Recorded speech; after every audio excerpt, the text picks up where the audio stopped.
Imagine building a wooden fence today. You visit the lumber yard. Choose pressure-treated boards. Purchase stain, primer, paint, wood preservative, brushes, sealant. A weekend later, the fence looks beautiful. 5 years pass. The color begins to fade. Tiny cracks appear. Rainwater finds its way inside. The bottom boards start darkening. Soon comes mildew, then fungus. Before long, the fence that was supposed to last decades already needs scraping, sanding, staining, and repairing. Most homeowners simply accept this as normal. Wood rots. That's what wood does. Or so we've been taught. Now travel to a small fishing village along the coast of Japan. Stand before a wooden house built generations ago. The siding is almost completely black, not painted, not stained, burned. At first glance, it almost looks damaged, as if fire had swept across the walls years earlier. Yet the wood feels solid, strong, dry. Many of these buildings have stood through decades of rain, humid summers, freezing winters, typhoons, and blazing sunlight. Some have survived far longer than modern treated lumber. Their remarkable durability comes from one of Japan's oldest building traditions, a technique known as Yakisugi, sometimes called shosugi-ban in the West. Unlike modern wood preservation methods that rely on chemical treatments, synthetic coatings, or repeated maintenance, Yakisugi begins with something that seems completely backward. The carpenter intentionally burns the wood, not until it becomes ash, not until it weakens, just enough to transform its surface forever. To most people, fire destroys wood. Japanese builders discovered that when carefully controlled, fire can also protect it. That idea sounds almost impossible. How could burning something make it last longer? The answer lies inside every piece of timber. Fresh wood contains tiny hollow cells. Think of them as millions of microscopic drinking straws. Those cells once carried water and nutrients through the living tree. After the tree is harvested, those same pathways continue absorbing moisture from rain, humidity, and damp soil. Moisture becomes the beginning of nearly every problem. Fungi require it. Rot depends on it. Many insects seek it. Repeated swelling and shrinking caused by changing moisture levels eventually creates cracks. Those cracks welcome even more water. The cycle accelerates. Nature slowly reclaims the wood. Japanese carpenters realized centuries ago that the surface itself didn't need to remain exactly as nature made it. It could be changed, improved, strengthened. Instead of fighting moisture with paints that eventually peel, or chemicals that slowly wash away, they transformed the outermost layer of the wood into something entirely different: carbon. The process appears surprisingly simple. 3 long cedar boards are tied together into a tall triangular chimney. The inside surfaces face one another. A small fire is lit at the bottom. Immediately, physics begins helping the craftsman. Hot air rises rapidly through the hollow center. The chimney effect pulls fresh oxygen upward, without pumps, without machinery, without electricity. The flames travel naturally along the interior faces of all 3 boards at nearly the same speed. Within only several minutes, the inside surfaces become deeply charred. The craftsmen carefully separate the boards, brush away loose soot, sometimes cool the surface with water, sometimes simply allow the wood to cool naturally. Then, depending on local tradition, they may lightly brush the surface again before applying natural oils. That's it. No complicated chemicals, no pressure tanks, no industrial preservatives. Fire, air, brushes, time. The remarkable part is what happens to the wood afterward. When wood burns under carefully controlled conditions, the outer fibers change dramatically. Much of the material most attractive to fungi and insects disappears. Sugars break down. Resins change. The surface becomes far less hospitable to organisms that normally feed upon untreated wood. Meanwhile, the carbonized layer becomes surprisingly resistant to moisture. Rainwater no longer penetrates as easily. Sunlight causes less damage. Even fire behaves differently. That last point often surprises people. One might assume burned wood catches fire more easily. In reality, the opposite often occurs. The already charred outer layer acts as insulation. Fresh wood beneath it receives less oxygen and heats more slowly. This doesn't make Yakisugi fireproof. Nothing about the process creates magic. But it does improve fire resistance compared with untreated lumber in many situations. Japanese builders appreciated that advantage. In towns where buildings once stood closely together and accidental fires could spread rapidly, the choice of wood mattered enormously. Traditionally, Yakisugi relied upon Japanese cedar, known locally as shugi. Despite its English name, Japanese cedar isn't actually a true cedar. It belongs to an entirely different botanical family. Its straight grain, lightweight, natural oils, and excellent workability made it one of Japan's favorite building materials. Combined with controlled charring, it proved exceptionally durable. Forests across Japan supplied generations of carpenters with shugi grown specifically for construction. Entire villages developed remarkable expertise in selecting the right trees. Not every board became Yakisugi. Only carefully chosen timber earned that treatment. The tradition developed during a time when replacing damaged buildings wasn't easy. Timber represented enormous value. Every harvested tree required years of growth. Labor demanded skill. Transportation remained difficult. Making wood last longer wasn't simply convenient. It was necessary. Waste had consequences. Japanese culture developed an extraordinary respect for materials, a philosophy that continues today. Repair before replacing. Improve before discarding. Work with nature instead of forcing it. Yakisugi reflects exactly that way of thinking. Instead of constantly applying new protective coatings year after year, protect the wood from the very beginning. Allow the material itself to become stronger. The appearance became another unexpected advantage. Every board developed its own unique character. Some displayed delicate crackled textures resembling reptile skin. Others became deeply ridged. Some appeared almost silky. Others reflected sunlight with a subtle metallic sheen. No factory could duplicate those patterns perfectly. Each piece became slightly different. Architects eventually began appreciating Yakisugi, not merely because it lasted, but because it looked beautiful. Even today, modern designers across Europe, North America, and Australia increasingly specify charred wood for homes, museums, restaurants, and public buildings. Not because it follows a fashionable trend, because the technique genuinely works. Centuries of surviving buildings continue proving it. One common misconception deserves clearing up immediately. Many people believe Yakisugi means simply taking a propane torch to finished lumber. The real tradition is much more controlled. Too little charring provides limited protection. Too much burns deeply enough to weaken the wood. Experienced craftsmen learn to recognize the correct depth almost instinctively. The surface should transform. The structure beneath should remain strong. That balance separates craftsmanship from destruction. The oldest Japanese carpenters rarely measured temperatures. They observed color, texture, the sound of the flames, even the smell of the wood. Generations of experience became their instruction manual. Knowledge passed from master to apprentice, father to son, village to village. Long before scientific laboratories explained why the process worked, builders already trusted the results. Modern research eventually confirmed many of their observations.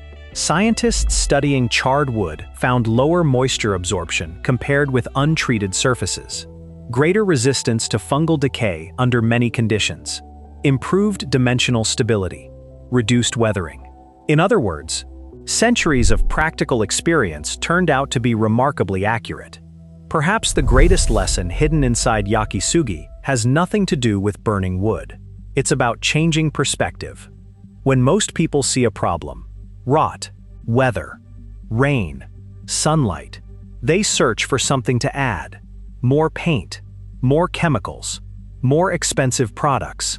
Japanese carpenters asked a different question. What if the answer already exists inside the wood itself? What if changing the surface changes everything? That simple shift in thinking transformed ordinary timber into one of history's most durable building materials. Ironically, the fire appears violent. The result is peaceful. Boards quietly protecting homes for generations. Fences standing year after year with remarkably little maintenance. Walls aging gracefully instead of slowly falling apart. Many homeowners spend decades fighting nature. The Yakisugi tradition accepts nature, then gently persuades it to work differently. It reminds us that durability doesn't always come from adding more materials. Sometimes, it comes from understanding the material already in your hands. Before today, had you ever heard of Yakisugi, or would you have assumed that burned wood was simply ruined wood? Let me know in the comments below. I read every comment, and I'd love to know what surprised you most. By the time a Japanese cedar tree is ready to become Yakisugi, it has already spent decades growing. Slowly, patiently, every year adding another growth ring beneath its bark. Every season surviving heavy rain, mountain snow, humid summers, and powerful coastal winds.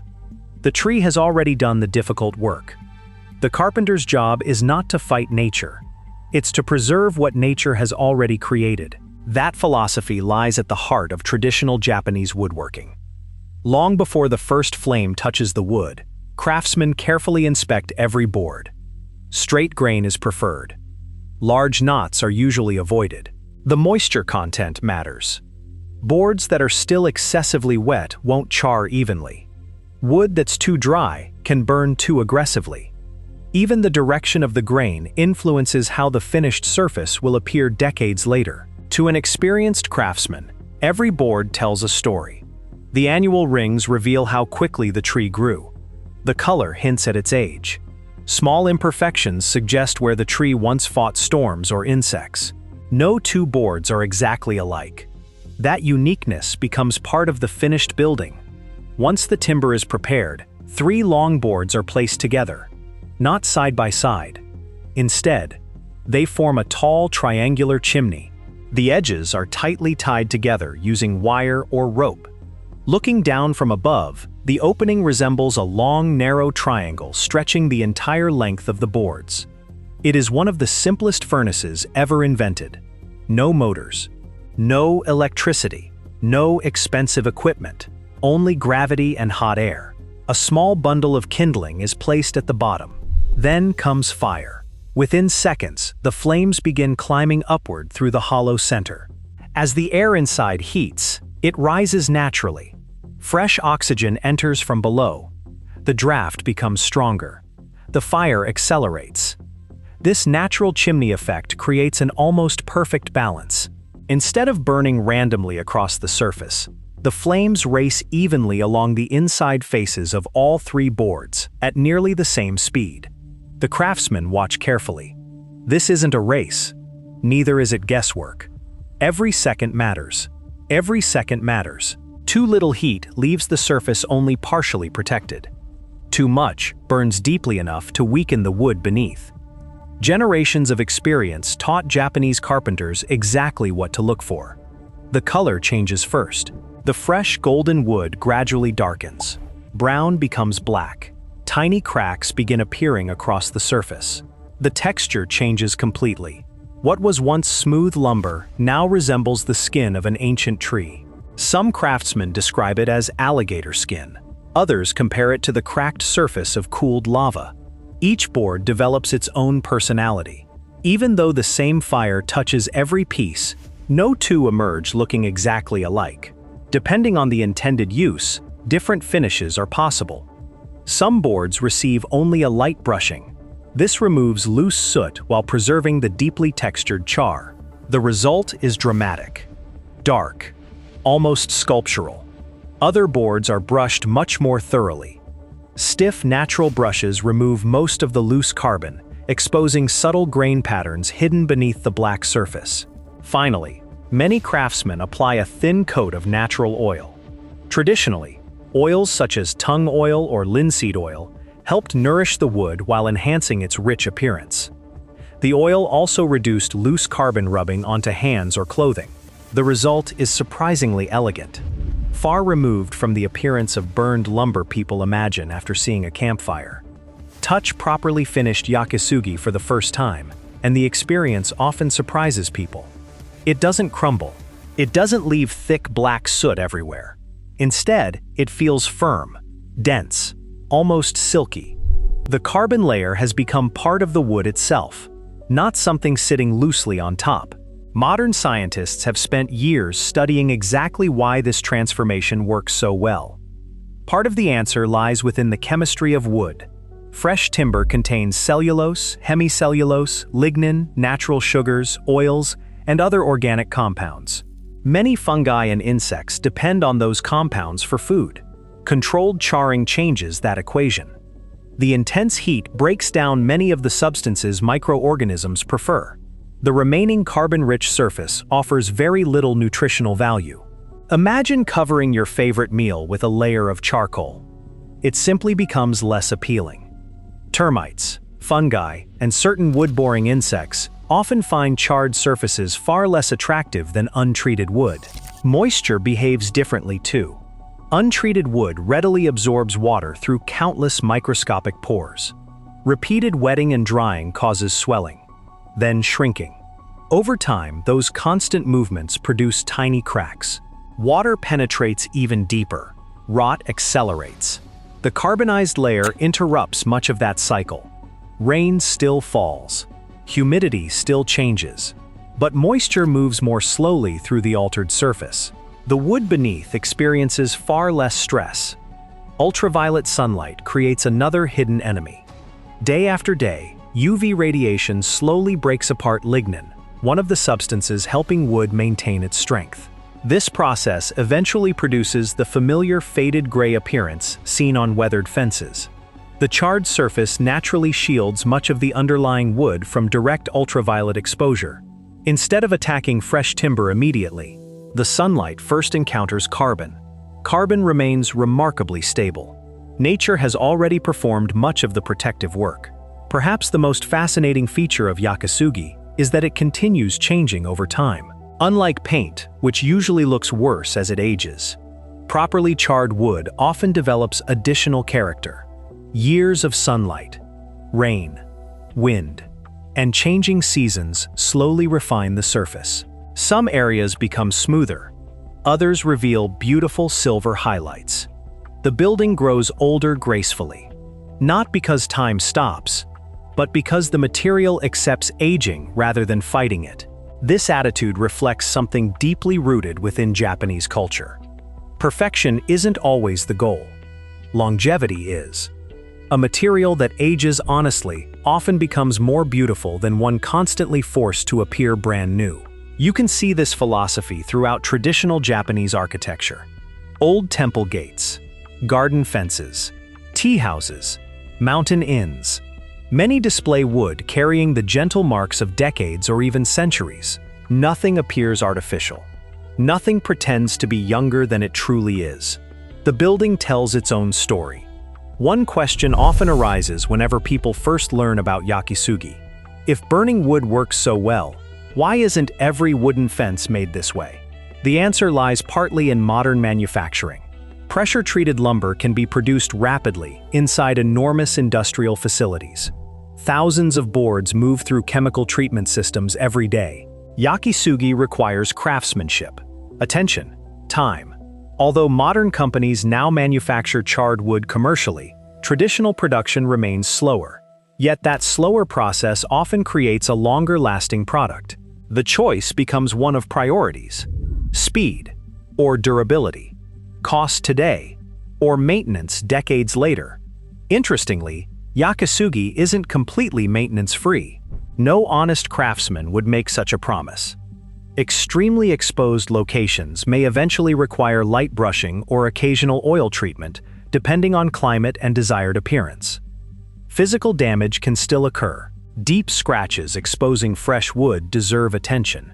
Nothing built from natural timber lasts literally forever.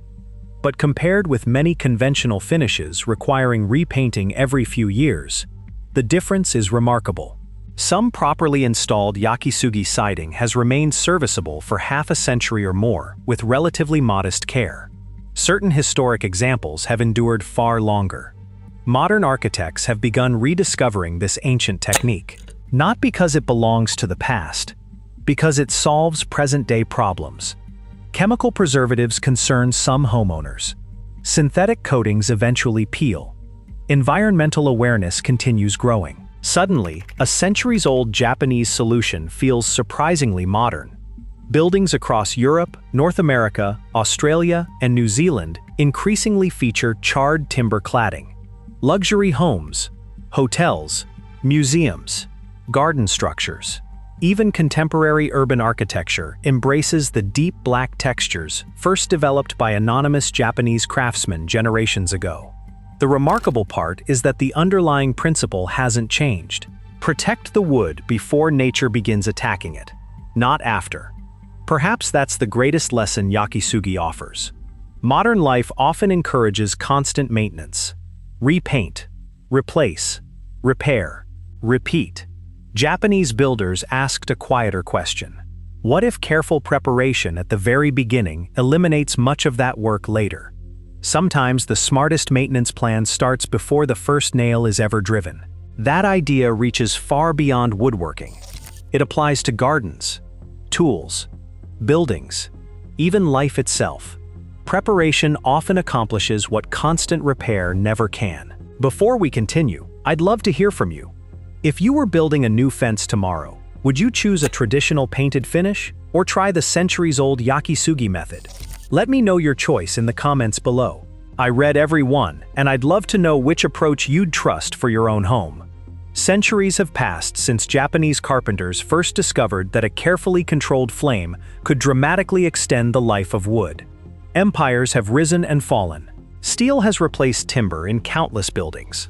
Modern chemistry has produced hundreds of paints, stains, preservatives, and synthetic coatings. Yet Yakisugi continues to survive. Not because it belongs in museums, because it still works. Walk through parts of Japan today and you'll still find homes, fences, tea houses, shrines, and garden structures protected by the same simple principle developed generations ago. The tools may have improved. Some workshops now use gas burners instead of open fires. Commercial manufacturers employ controlled production lines for consistency. But the idea remains exactly the same. Transform the surface before nature has the chance to destroy it. That timeless approach has caught the attention of architects around the world. Today, charred timber appears on modern homes in Scandinavia, luxury cabins in Canada, contemporary buildings in Australia, restaurants in the United States, public buildings throughout Europe. Many of these structures look strikingly modern, yet they rely on a preservation method that predates electricity. That contrast is remarkable. One of the oldest woodworking techniques continues solving one of today's biggest construction challenges: how to build with natural materials that require less maintenance over time. Of course, Yakisugi is not magic. It doesn't make wood indestructible. A poorly built fence can still fail if its posts sit in standing water year after year. Improper installation can trap moisture behind boards. Physical damage from impacts can expose untreated wood beneath the charred surface. Like every natural material, wood still deserves thoughtful design. Good drainage matters. Proper ventilation matters. Quality craftsmanship matters. Yakisugi is one part of a durable building system, not the entire system itself. This is perhaps where the greatest misunderstanding begins. Many people see a photograph online, grab a propane torch, lightly scorch a board for a few seconds, and believe they've recreated a centuries-old Japanese technique. In reality, traditional Yakisugi depends on controlled, even charring across the entire surface. Too little heat provides limited protection. Too much can weaken the wood. Different species respond differently. Japanese cedar has long been favored because of its straight grain and natural characteristics, but modern builders have experimented successfully with other woods as well, adjusting the process to suit each species. The goal isn't simply to burn wood. It's to create a stable carbonized layer while preserving the strength beneath it. That balance comes through patience, observation, and experience. Perhaps the most inspiring lesson isn't about fences or houses at all. It's about how Japanese builders approached a problem. When they noticed wood rotting, they didn't immediately search for a new material. They studied the one they already had. They observed nature. They experimented. Eventually, they discovered that the solution wasn't adding something to the wood. It was carefully changing the wood itself. That mindset feels surprisingly relevant today. Modern life often encourages replacement. When something wears out, buy another. When maintenance becomes inconvenient, throw it away. Yakisugi suggests another path. Invest a little more thought at the beginning. Respect the material. Work with it instead of against it. The rewards may last for generations. Perhaps that's why so many people are rediscovering this ancient craft. It's not only about durability, it's about simplicity. No complicated chemistry. No expensive coatings reapplied every few years. No endless cycle of scraping and repainting. Just wood, fire, skill, and time. The next time you pass a weathered wooden fence or notice paint peeling from an old garden shed, remember that somewhere in Japan, craftsmen solved this problem centuries ago, using one of humanity's oldest tools, fire. Sometimes the oldest ideas survive not because they're traditional, but because they're genuinely effective. And perhaps that's the greatest lesson Yakisugi has to offer. Innovation doesn't always mean inventing something new. Sometimes it means rediscovering something remarkable that history quietly preserved all along. I hope you enjoyed discovering the fascinating story behind Japan's centuries-old wood preservation technique. I'd love to hear your thoughts in the comments. Would you trust a traditional Yakisugi finish on your own fence or home? Or would you still choose modern paint and preservatives?